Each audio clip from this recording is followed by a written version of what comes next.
Hey, what's up, guys? So it's been a while since I did a vlog after my injury. This is my first one after my injury. So I got here Miku with me. She's a Japanese student studying in an American university in Japan. So would you like to introduce yourself? Hi, I'm Miku, and I'm going to Japanese International University in Japan. For the major, I'm taking International Affairs major, and for the minor, I'm taking Art History as my minor. So I am studying history, politics, Asian studies, and so on. So my first question for you today is, what made you choose an American university over a traditional Japanese university? In my university, the environment is very multilingual, multicultural environment, and it's pretty different from other university in Japan. So I like the that uniqueness at first, and then um, one more reason is that I didn't like Japanese entrance exam system to get into Japanese university.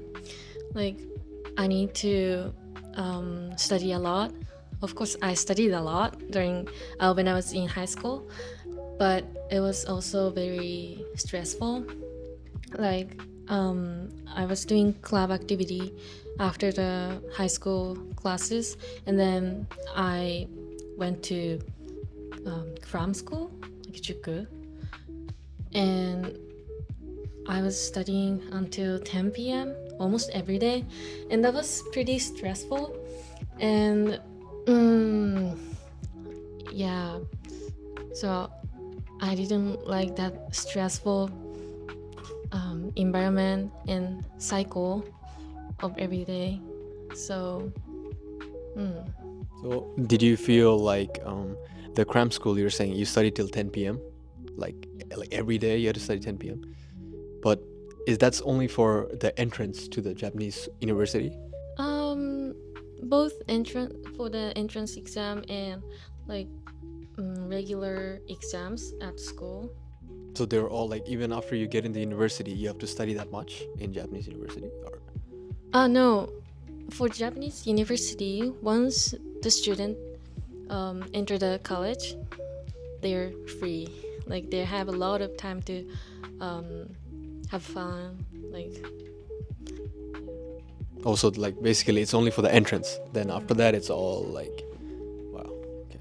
But in I guess when you joined the American university, you didn't have to do any exams like that. I guess. yeah, I submitted the grade during my high school, and also I submitted the English like TOEFL school, but that's it. Yeah, basically. So my next question to you is, first of all, your English is really good, and I was actually teaching English as a part-time job when I was a part of the university, and I taught a lot of high school students. But they always told me that their English education in Japanese schools is really bad, and they were always struggling with vocab or especially speaking. So my question to you is like, how did you improve your English so well? Like you speak really almost like native level. I think I can understand clearly. So how did you kind of went about learning English? So I think the most important thing is to talk to native English speaker without being afraid of making mistakes. That's very important. Like Japanese people tend to being afraid of making mistakes.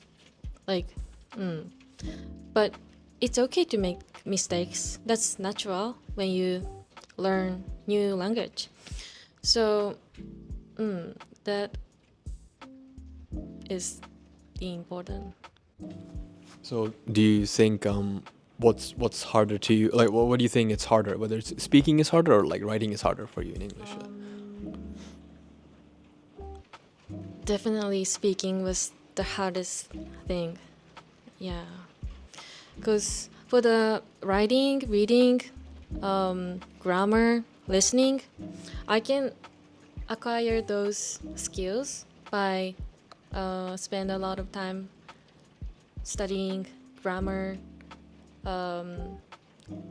remembering the vocabularies. But the speaking part is like definitely you need to take action, like talk to English speaker. So Okay, so my next question is, after joining an American university, right? Since you came from a Japanese environment, did you notice any like cultural difference that may have shocked you, or something completely new to you that kind of like, in Japanese you would say like, ちょっと変な感じ, or like something strange or something. so the way students participate in lecture was very different between Japanese people and Western people. So Japanese people often hesitate to share their opinion in the class, while more Western people try to speak up their perspectives to the class. That's the biggest difference. But at the same time, their attitude during the class was very impressive for me. So,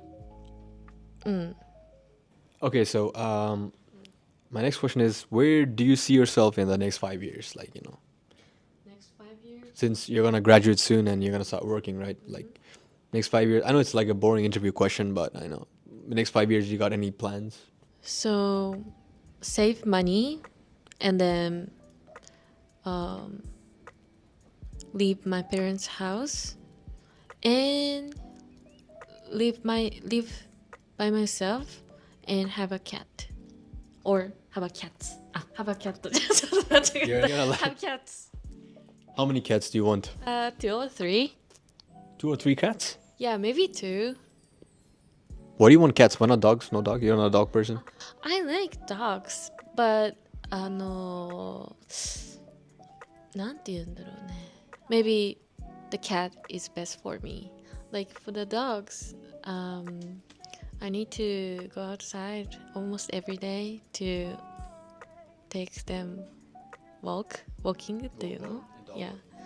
Yeah, cats, I think they won't even care if you're at home or outside. Or, Yeah, and as you give them food, they're not gonna scratch your face.